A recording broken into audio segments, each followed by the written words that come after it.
Welcome to Girl in the Gov, the podcast, where our goal is to make politics more accessible and less intimidating. The show features an interview with an expert in the political field, walking us through the many cues we have about politics, civics, government, and more. By providing civic education in the places we are, on our phones, and in the language we speak. And yes, we know we say like a lot.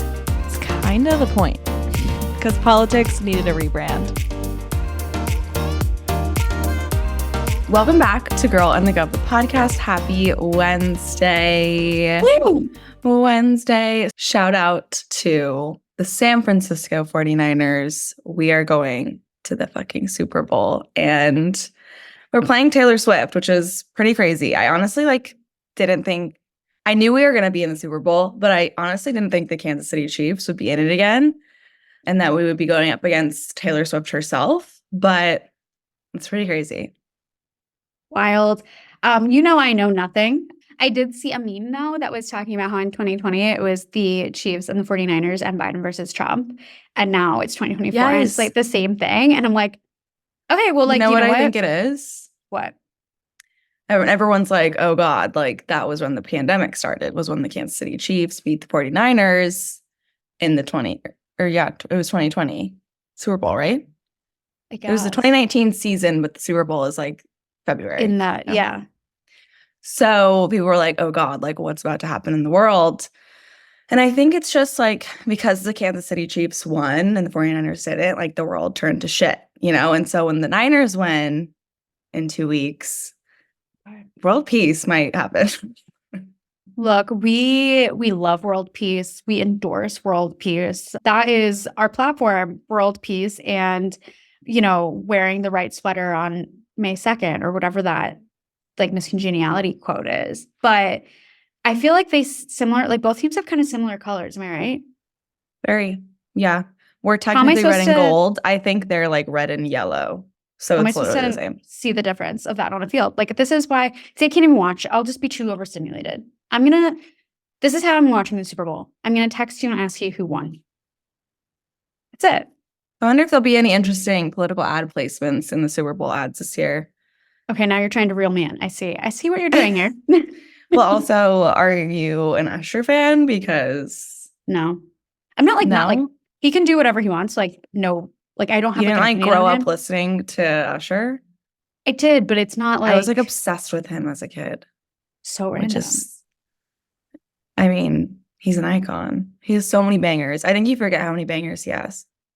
He definitely does. It's just not it doesn't get me going. I'm not oh my God, super fan, so excited. I'm oh my God, wait, he's still relevant. No. You know what I mean? I'm not super fan, but I'm just excited for the bangers because I always forget about them. And then there's Daddy's Home and, Loving This Club, and it just goes crazy. So should we go to Vegas?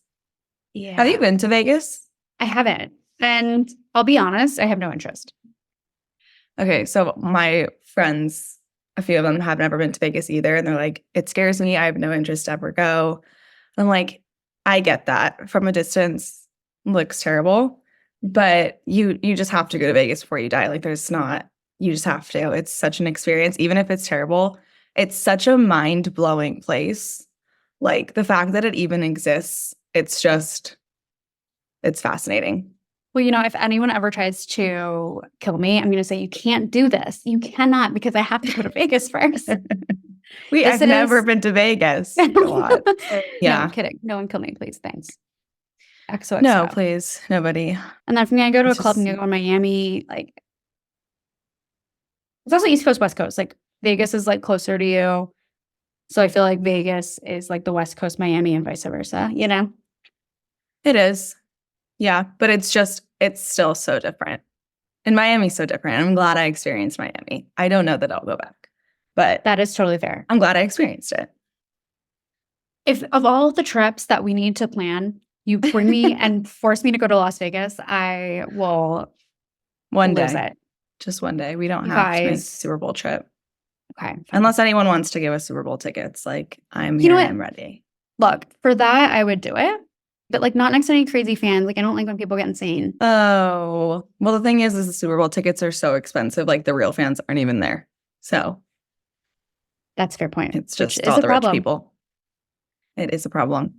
It is. Like, because you know how like Luke Combs did that thing where it's like he only makes tickets like a certain price. I mean, granted, he gets screwed with like Ticketmaster and all that stuff, but like Yeah. his actual I fans know. can go. And I think that is just Yeah. snaps. That's what my last Snaps remaining on brain snaps. We cell love is Luke. saying. You don't like Luke Combs? I mean, I like Luke Combs. I just usually don't like people named Luke. There it is, folks. That just gave me like a visceral reaction. Like I can't With me even saying I love Luke, you just freaked out. You're like, which Luke? like I'm like, you take that back and you put those words back in your mouth, pull them up into the brain and cancel them out. Who's Luke? I guess we'll never know. Never know. Thou who shall not be named, that was named. This is an X, if anyone's not connecting those dots. Well, I actually have a story for you offline for that, by the way. Oh, okay. Offline. Yeah. Can't wait. Well, we do have an amazing episode today with an absolute icon who I believe we're getting like some fresh content with this week, which will be very fun for everyone. No, literally facts. So our guest this week is Sydney Levin-Epstein. She works at Arena. You guys may know Arena from a past episode of ours, actually. And she really specializes in campaign finance.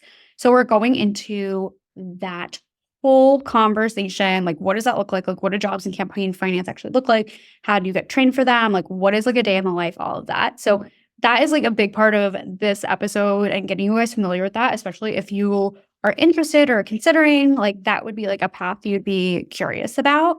As for in person, yeah, I'm seeing Sydney tomorrow. Oh, I guess on the day this comes out. So anyways, we're gonna try and get some fun content for you guys. Did my Alex Earl ring light little thing break? Did it say RIP? Yes, it did. So prayers to us. Prayers to us. Just gotta get that good natural lighting, which New York City isn't quite known for, but no, it really isn't. I literally was like taking photos yesterday and I was like, oh my God, who is that scarecrow? Like I literally looked deceased. I was like, I know I don't look like that, but the winter time doesn't help, obviously. No. And my Botox is fading itself in the middle. It just was like so many things are going on. But anyways, circling back, without further ado, here is Sydney. All right, Sydney, it is so exciting to have you on the podcast. We are obviously fans of all you do at Arena and all that you do for prepping people in the campaign world to run amazing campaigns because we need more of those. Let's be so fucking for real. And we want to start with getting some background on you and your journey in the campaign world. You're big on finance. You're a deputy finance director for Senator Ed Markey, who is like such a legend too. Such a freaking legend. And we want to know, like, what is that role like? Like, what is a finance director? What do they do? Can you give us all of the tea? Yeah, no, let's dive right in because the campaign fundraising world is sometimes confusing and elusive. And I frankly never thought I would be in this line of work. I served in 3 congressional sessions, convinced I would be a policymaker. I love getting into the nitty gritty, finding out what the real issues are and solving problems. But in the summer of 2019, when Senator Markey received notice that he would be challenged and it would be a historic primary, I could not believe that someone who I had spent years working for, who was such a staunch advocate of my progressive values, was being challenged. And I just knew I needed to get on this campaign, but I had no political experience. I had no campaign experience. I was on the policy side and they're different worlds. So I sought out the campaign manager on LinkedIn and I asked him for 15 minutes on the phone. I was like, I need to figure out how I can get involved. 15 minutes turned into 2 hours and a job offer. I was asked to go onto the campaign as one of the first staffers as a special projects manager, which not a real title in the campaign world. Not a thing. And so I somehow found the audacity to negotiate a salary for a job description that wasn't clear on a campaign that was still being built. And the campaign manager, John Walsh, who became one of my greatest mentors, and I'm so thankful for him, he just said to me straight up, he was like, well, if you're asking me for this much money, you should be asking other people for money. And I'm going to put you on the finance team. And that was the beginning of a career that has not only changed my life, but has helped elect other members of Congress, helped different organizations exceed their budgets because we need more fundraising staff. And I'm just so grateful that all it took was some chutzpah to get here. We love Definitely. chutzpah, and let us just say we could not relate more to the let's like have a 15-minute call turning into 2 hour situation, because that's literally like our founding story and like connecting. Maddie literally DM'd me and was like, let's start a podcast. Me not knowing this girl across the freaking country. And we hopped on literally a call, and like 2 hours later, we're like, oh, okay, we have a podcast. So I just think, if anything, from both these stories, people just like need to take more risks. They need to literally jump into the DMs. Totally. Oh yeah, shooters got to shoot, man. Like closed mouths don't get fed. I say it all the time in fundraising. Like you just have to make the ask and take the risk because you never know where it'll take you. Absolutely. Well, kind of getting more into this campaign finance world, what are some of just like the main fundamentals of how campaign finance really works, especially when you are leading a campaign through that and, raising money? Like, what are some of those, maybe like also like when you first got hired, like what were some of those first steps and those first moves you have to make to get a campaign rolling? So when I first got hired, I didn't know what I was doing. I was thrown into the fire and had to figure out how not to burn. And through those experiences, and it's one of the many reasons why I support organizations like Arena, where they are training staff on how to really do this work and to professionalize this industry. Because what we need more of in campaign fundraising is this operational administrative component. There are two avenues to my work. I maintain relationships. I listen to people. I meet new people. I find out what they care about. And then I connect them with causes that need funding. And that's pretty much what I would call the external side, right? I'm out and about. I'm meeting. I'm going around, getting drinks, like having the time of my life because I'm meeting with people and talking about things they really do care about. And then the internal side, it's making sure like there's a great Taylor Swift quote of keep your side of the street clean. And that's what I do as a campaign fundraiser is I keep everything organized. I make sure that our spreadsheets are functioning, our line items are making sense, that our numbers are adding up, that we have a plan. There is a strategic component to these relationships that we are able to appropriately leverage them in order to maximize the return on that time to fund a campaign. So at this big macro level, it's thinking about what are these issues that are facing the democratic ecosystem? And on the micro level, it's building the strategy to hit those fundraising goals to help alleviate the pains of those issues. Totally. Which complicated.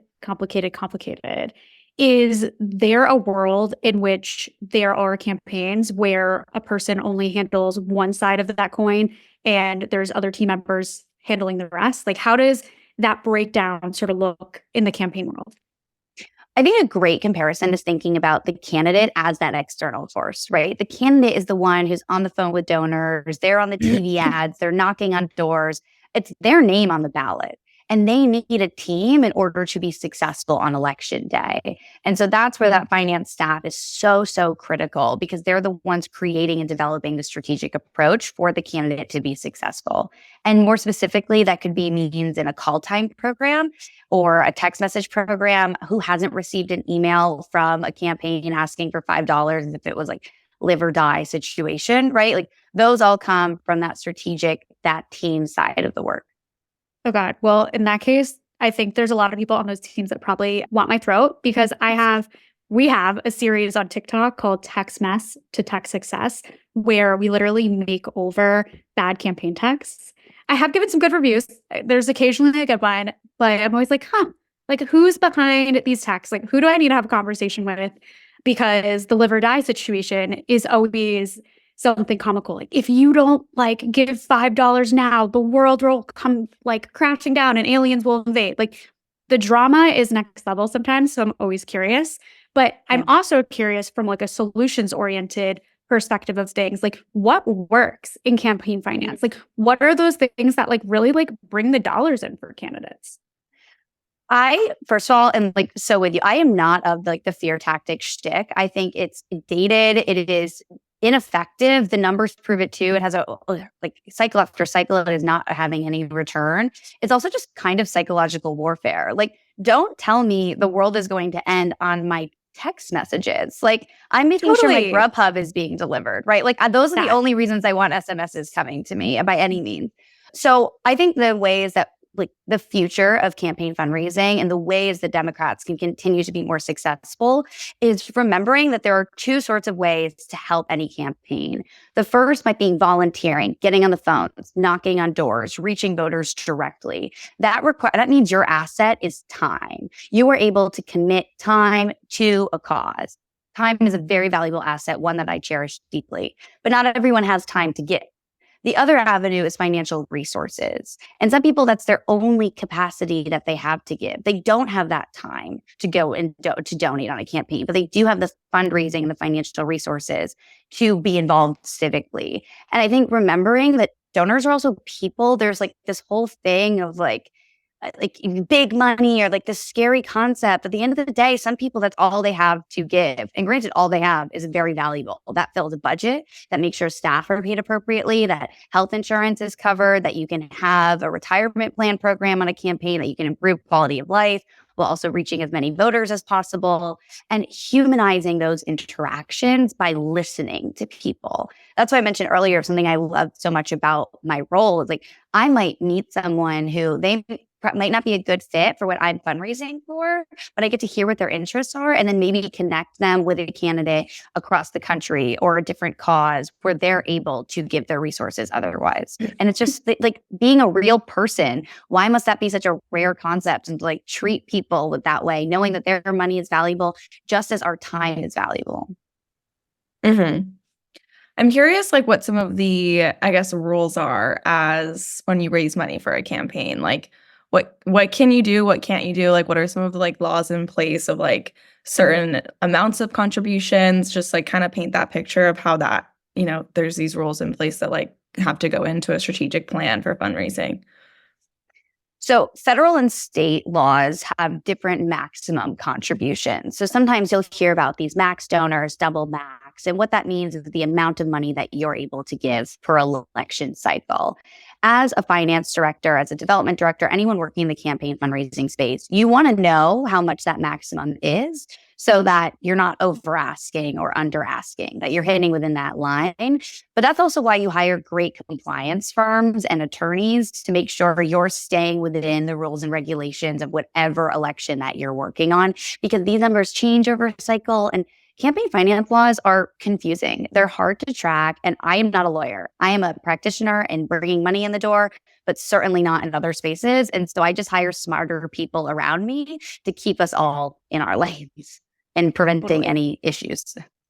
Which I'm like Very curious smart. from like the smaller campaign end of things where there's not as like many resources. The funds are obviously just like a little smaller in terms of like how someone starts the campaign off. Like, what does someone like that do? Like, say they're running for a state ledge. Like, how do they bring people into the fold without having the budget to do so? I ran for state senate last election cycle with a relatively small budget. It was under 200,000. I did not have the means to be hiring many attorneys or campaign compliance firms like to do this work. And each state body that oversees how you fundraise has access to this information as well as on-call people to refer to. And a lot of campaign compliance consultants have pretty affordable rates because they want to hit as many campaigns as they can. So there are resources available to ensure that you are staying within the law. And this is something, I mean, I am speaking from personal experience. It's really hard to run for office on many levels, but it's also can be difficult to navigate like what is and isn't kosher.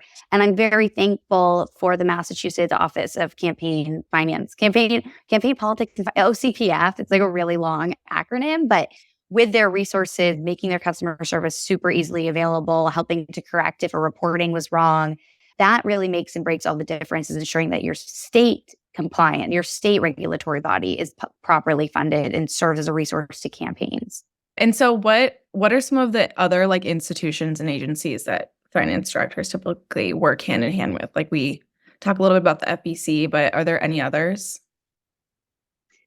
I would say, so for the most part, when you were talking about FEC or these regulatory bodies, you're going to be working with an intermediary of a compliance firm. The finance director's primary role is to like oversee the team. They're the top of the pyramid with a bunch of people underneath managing different roles and responsibilities. Now, sometimes that finance director is a team of one, and they're having to seek out consultants or other peers to help bring it in. But the regulatory bodies that you're referring to tend to be mostly navigated with the help of others. And that's one of the best parts about being in the political world is like, this is a game of addition. We are only successful when we're bringing more people into the fold. So whether that is consultants, other experts, and a lot of people tend to want to help because it's an issue-based thing. It's a value-based cause. We're raising it to something other people likely believe in. And so just keeping keeping people who are smarter than you around you at all times, I think is one of a critical component to success, and also just like accountability. Totally. I feel like it's one of the only industries where like exclusivity doesn't really play with the majority of people involved. Whereas like you look at any other industry and it's like more exclusive you make something, the more it sells, the more people want it. And like in politics, it's all about coalitions and bringing people together. So it's a funny like comparison to, I guess, like the rest of the world and how it operates and all of that. But I am curious how people get into campaign finance. Like, is there a type of job that people typically have first? Is it something where you graduate college and you're like, yep, I'm hopping into the madness, the craziness, going right into campaigns? What does that look like? I have found that many people share my story of like not really knowing how we got here, but now we're here. And I would love to be a part of changing this by creating a more systemic approach to recruiting smart and bright talent into what is a recession-proof industry. Many who are soon to be grads, I don't think fully appreciate that there is always going to be an election. Right? There's always going to be another campaign. And this is a quiet $1 trillion industry. The amount of money that funnels through American politics must be managed, allocated, and then deployed effectively in order to ensure whatever cause you care about is most successful. And I'm really hoping that within this next election cycle and the year following, that we are able to just broaden our horizons, bring more people into the fold, especially from diverse backgrounds, in order to understand that they have a role here and that they can do the work. Totally. I always say that the recession-proof career path, I always say that. And I think that needs to be said more, trying to get more people into the fold because it's so true. But also just curious, like campaign finance or just really like fundraising in general, like is this a role that is typically harder to recruit for in the political space? And if so, like, why is that? Money's hard to talk about, right? We've all grown up with like different anxieties or neuroses. I certainly have, of like not knowing when to ask for what or how much. And one of the shifts that really helped me be successful in my role was understanding I'm not asking donors to pay my rent. This isn't personal, right? I am asking them to fund a cause I care about. I want donors to see the benefit in supporting long-term growth of the Democratic Party, building a progressive staffing pipeline, helping to ensure that there is a next generation of leadership there. That is not, again, paying my rent, right? I'm not making that personal ask. And so when I was able to differentiate the professional and the personal side, I was able to see it more successful. And I use this example because something I hear frequently from young fundraisers is this like anxiety. They didn't grow up with money. They never talked about money at the kitchen table. This was something weird to them. Or even like as like a young gal, especially in my early 20s, when I would go to dinner with my girlfriends, I would always get a Venmo request for dinner after dinner. There was never a conversation about how much does everyone want to spend on Friday? Like, what's your budget? So sometimes we would go to restaurants that were out of budget for some gals and under budget for some gals. Why have we created this culture where it's taboo to say, oh, I've got $50 to spend on Friday. Like, where are we getting drinks? Right? How do we reverse the culture of money to make it way easier to chat about it and to create healthier relationships around us? I believe as that becomes more a part of the zeitgeist, we'll be able to see more and more people attracted to fundraising. Yeah. And add the politics in. The politics and money, the two taboo things. Yeah. Meanwhile, that's like all I talk about, right? It's like the Democratic Party and like my dividends. Like, let's get into it. No, literally, I was at a Christmas party, obviously, it was like the little Christmas season, and I was trying to think, I was like, okay, like, what can I talk about that's not controversial? And I was like, I've got nothing. Like politics, religion, money, the economy. Like, I was like, literally everything that I was thinking of, I was like, I'm screwed. It's fine. I'm just gonna like bring out the big spoon and like pot stir over here because what else am I gonna do? Like, Yeah. no, but I do think like we need to make things less taboo to talk about. All of those topics, obviously, very much a part of it. And the more normal it becomes, the easier it does become to have those conversations. But I'm super curious what some of those conversations over the years have looked like. Like, what does a typical, and maybe I don't know if you could even say a fundraising conversation is typical because it's pretty personal, I'm sure. But what generally, goes on? Like, is there a structure to a conversation that you like to use? What does that look like? It's most important for me to understand who I'm speaking with. If I'm talking with a donor and I'm speaking the majority of the time, I'm not going to get a donation. I need to understand what that human being cares about because I'm asking them to invest in a cause. Political giving is not a charity. In fact, like I tend to not in my long day to day not use the words like donation. I'm asking for an investment. I'm asking for a contribution to a cause. This is not a tax write-off, right? We are not nonprofits. I am genuinely asking them to invest in something bigger than themselves. And in order to do that effectively, the conversation needs to be both value-based, personal, and also like aligned with whatever their objectives are. And like anything, it's listening, asking questions, presenting a case that aligns with those values and seeing if we work well together. Honestly, it's a lot like dating, right? Like not every person I go on a date with is going to be my match. Neither is not every donor I'm going to meet with going to be my match. But as I continue to have these conversations and see where the values align, that's where like good things happen. Like you want to be able to connect people that care about the same things. Totally. No, you said something before where I was like, oh my God, this is like literal like yenta work. Like this is matchmaking made in heaven and I'm obsessed. Yeah.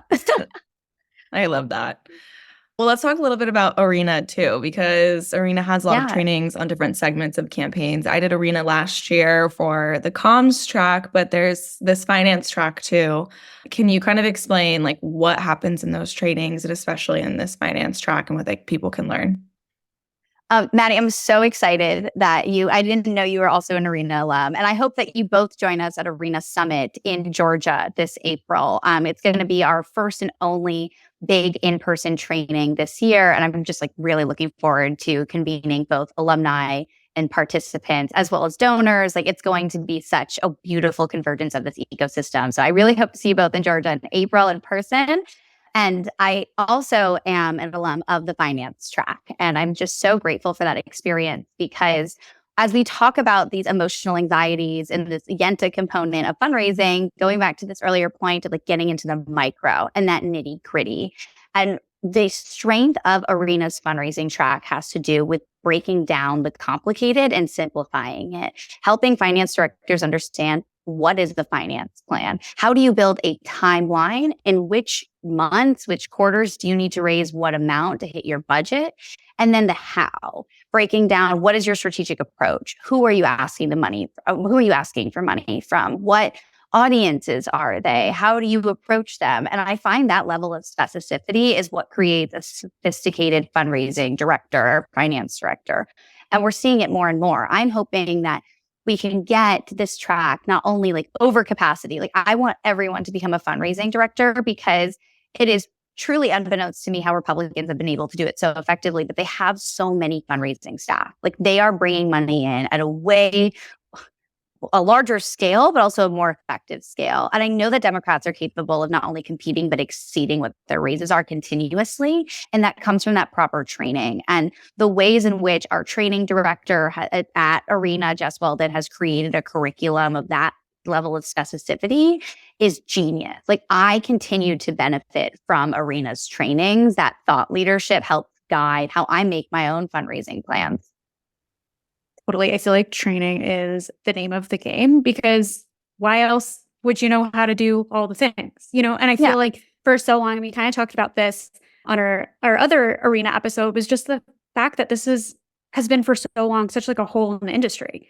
Like where were people learning all the skills besides like by fire, like on a campaign, hoping for the best. And so especially on the Democratic side, it's so great that you guys are doing this and stepping into that and making sure that people actually have the skill set and the knowledge to make these campaigns competitive. Because I also feel like that's like an under talked about part of this too. It's like having campaign staff that actually knows what the fuck they're doing actually means you have a chance to win, especially in races that are either really tight or maybe never had a shot at all before they had well-trained campaign staff.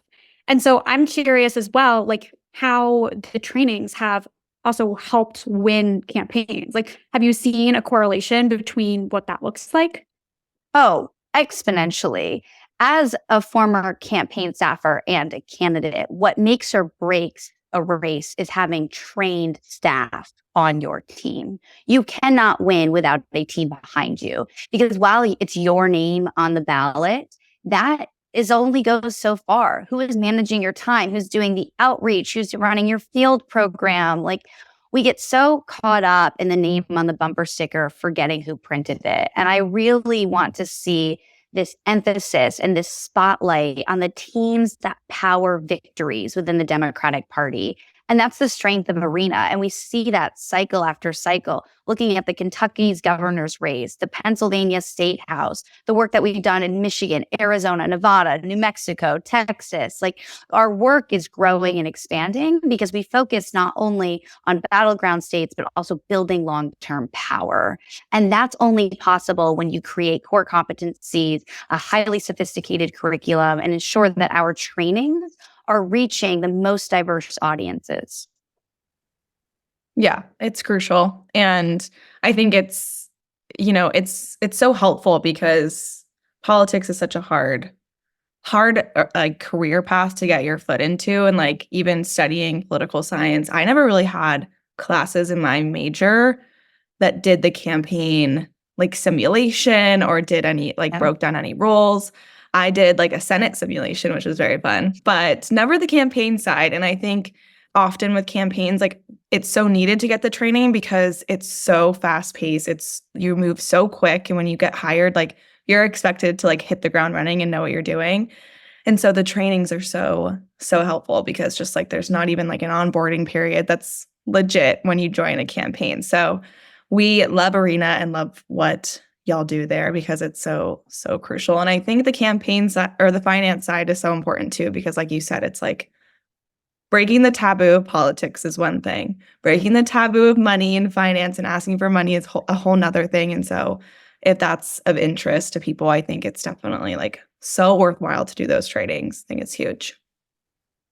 If you can ask for money, you can also do anything, right? Like once you get over a taboo or an obstacle, like sky's the limit, folks. Like I really believe that now, and I'm seeing it with a lot of my peers in the space, and what that they have been able to accomplish is just remarkable and it's inspiring.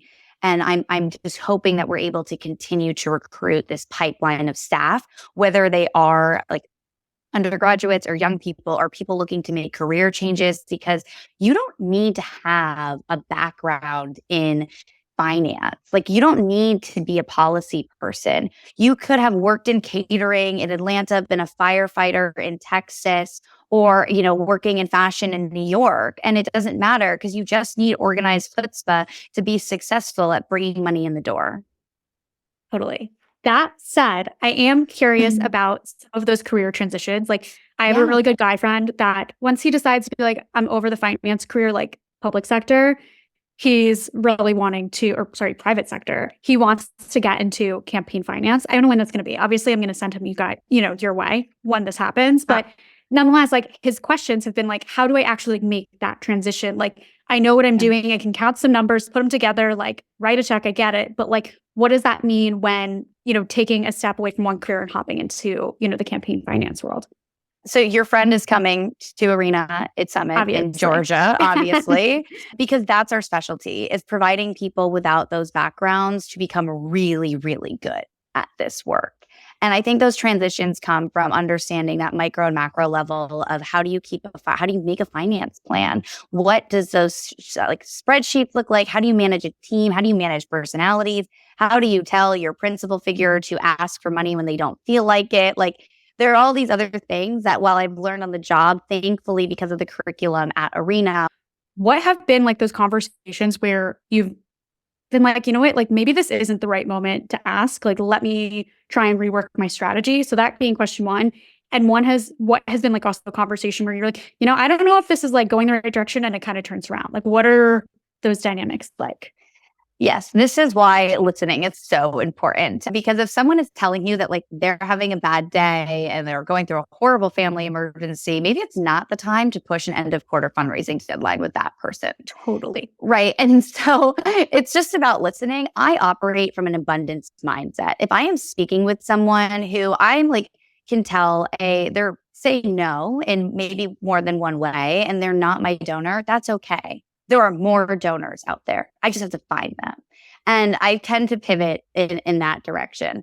There have been other times where I will speak with a donor. I had this one call about a year ago that stands out where I was making a pitch as he was asking highly sophisticated questions, wanted to know that like getting into the details and nitty gritty, but wasn't saying much. I could just tell by his questions. And he was either questioning me because he doubted what I was presenting, or he was questioning me because he was considering investing. Right. And I didn't know which way to go. But again, as Maddie said, shooters got to shoot. And I just shot. And thankfully, that did gross in a higher contribution than what I anticipated because I showed up prepared and unwavering. So it really has to depend. If you operate from an abundance mindset, if you take a risk and you act respectfully in that process while standing alongside the substance, you're likely to see a higher return on that meeting with a donor.